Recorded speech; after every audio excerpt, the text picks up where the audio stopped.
உடன் வந்திருக்கக்கூடிய திராவிட முன்னேற்ற கழக சட்டமன்ற உறுப்பினர்களே, இந்தியா கூட்டணியுடைய தலைவர் அவர்களுக்கும், மேலும்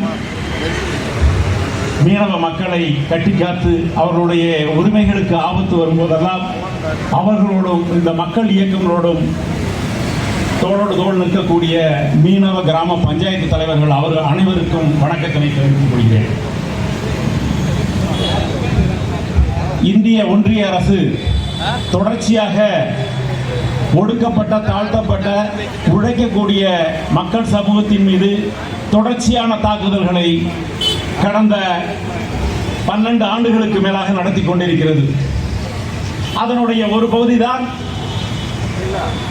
கடற்கரை ஒழுங்கு மேலாண்மை திட்டம் என்ற முறையில் மீனவ மக்களை தாக்க தொடங்கி இருக்கிறது. இந்த தாக்குதல் என்பது ஏதோ இன்று நேற்று அல்ல. இந்த கடற்கரை வளம் என்பது அவருடைய கண்ணை தொடர்ச்சியாக உறுத்தி கொண்டிருக்கிறது. பல கட்ட வரைவு திட்டங்களை இந்த மீனவ கிராமங்களை நாங்கள் அடையாளப்படுத்துகிறோம் என்று பல கட்டங்களில் திட்டமிட்டார்கள். ஆனால் இவர்களது இந்த திட்ட வரைவு அறிக்கை என்பது ஒவ்வொரு முறையும் மீனவ சமூகத்தையும் மீனவ மக்களுடைய வாழ்வாதார உரிமைகளையும் தங்கள் வசம் அவர்களிடமிருந்து திருடி தங்களுக்கு வேண்டிய கார்ப்பரேட்டுகளுக்கு கொடுப்பதற்கான திட்டங்களாகவே இருந்திருக்கிறது. இதனுடைய முதல் தகவல் அறிக்கை, இதை நாங்கள் அளவு செய்கிறோம், அளவீடு செய்கிறோம் என்று 2011ஆம் ஆண்டு ஒரு அறிக்கையை வெளியிடுகிறார்கள். இந்த அறிக்கை என்பது மிகவும் அடிப்படையாக இந்த கடற்கரை மேலாண்மை திட்டம் என்பது அந்த பகுதி மக்கள் பங்கேற்புடன் செய்யப்பட வேண்டும். அந்த மக்களுடைய வாழ்வாதாரங்கள், பயன்பாட்டு இடங்களை எந்த விதமான சேதாரங்களும் வரக்கூடாது, அவர்களுக்கு உரிமைகள் வழங்கப்பட வேண்டும். ஆனால் முதல் அந்த வரைவு திட்டம், அந்த மேப் கொண்டு வந்துட்டு மேப்பை ஒன்று வரைஞ்சிட்டு கொண்டு வந்து மக்கள் பங்கேற்பு கூட்டத்தில் வைக்கிறாங்க. கடற்கரை என்பது வெறுமையா கடல் மட்டும் இருக்கு, மீனவ கிராமங்களே எதுவும் பதிவு செய்யப்படவில்லை. எப்படிப்பட்ட ஒரு கொடுமையான, எவ்வளவு நெஞ்செழுத்தம் இருந்தால் இதை செய்வதற்கு அவர்களுக்கு துணிவு வந்தது.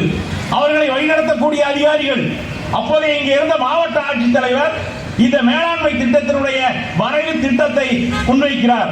எனக்கு முன்னதாக பேசிய சகோதரர் விஸ்வநாதன் அவர்கள் இந்த வரைவு திட்டத்தில் எங்களுடைய கிராமங்களே இல்லை என்று கடுமையான ஆட்சேபனையை பதிவு செய்கிறார். அது மட்டுமல்ல, அப்போது அரசு ஊழிய சங்கமுடைய தலைவராக இருந்த தோழர் பாலமோகன் இது எந்த வழிகாட்டு நடைமுறைகளையும் எந்த நடைமுறைகளையும் பின்பற்றப்படவில்லை என்று சுட்டிக்காட்டினார்.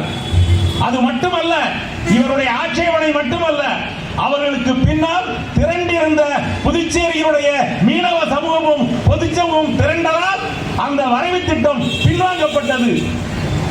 பின்னால நாம சொல்றோம், இந்த மேப் போட்டது தப்பு, இப்படி போடக்கூடாது என்று மார்க்சிஸ்ட் கம்யூனிஸ்ட் கட்சி கடும் ஆட்சேபனையை தெரிவிக்கிறது. அதுக்கெல்லாம் பின்னாடி திரும்ப திரும்ப எதையுமே கேட்காம இப்போ ஒரு மேப் வெளியிட்டு இருக்காங்க. அந்த மேப்புடைய லட்சணம் தான் உங்களுக்கு கொடுக்கக்கூடிய துண்டு பிரசுரம்.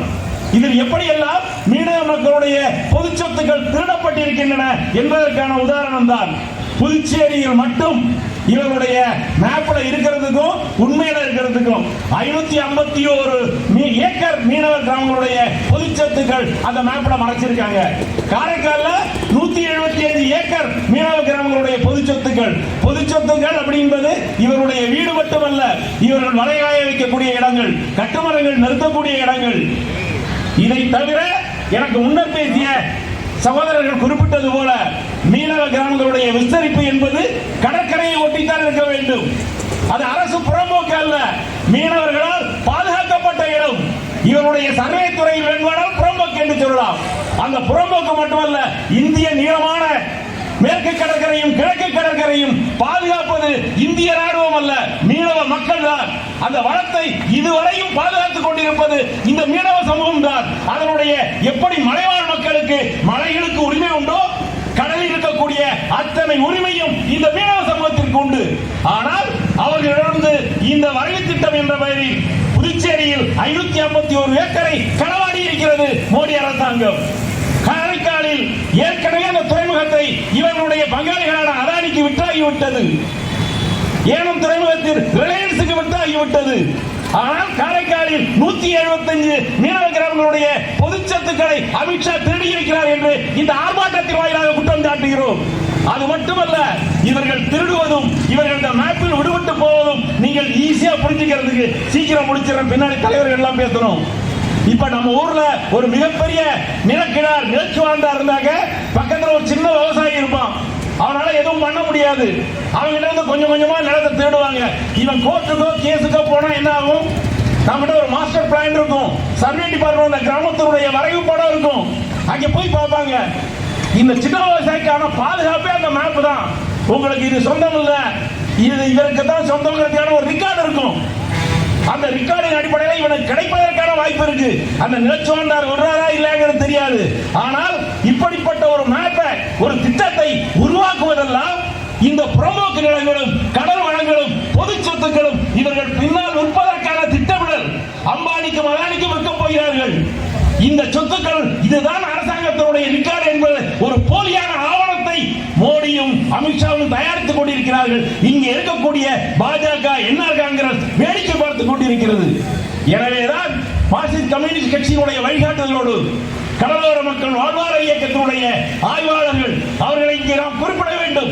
பிரபாகர், அருண்குமார், அருண்மகத் 3 ஆய்வாளர்களும் புதுச்சேரி காரைக்கால் பகுதியெல்லாம் இந்த மீனவ சமூகத்தினுடைய ஒத்துழைப்போடு எங்களுடைய உண்மையான கையேடு இந்த வரைவு திட்டம் என்பது நாங்கள் எது அழைக்கிறோம் என்று இவர்களால் திருடப்பட்ட கிராமங்களை எல்லாம் வைத்து ஒரு வரைவு கையேடை தயாரித்திருக்கிறார்கள். அந்த வரைவு கையேடு கடந்த வெள்ளிக்கிழமை என்று நம்முடைய சட்டமன்ற எதிர்க்கட்சி தலைவர் திருமதி சிவா அவர்களும் நாடாளுமன்ற உறுப்பினர் வைரலிங்கம் அவர்களும் வெளியிட்டார்கள். இதுதான் இந்த அறிக்கை என்பது உண்மையானது. அந்த அறிக்கையின்படி அங்கே மீனவ கிராமங்கள் இருக்கும், அவர்களுக்கான வாழ்வாதாரங்கள் இருக்கும், அவர்கள் பயன்படுத்தக்கூடிய இடங்கள் இருக்கும், எல்லாம் பாதுகாக்கப்பட்ட உண்மை அறிக்கை நாங்கள் வெளியிட்டிருக்கிறோம்.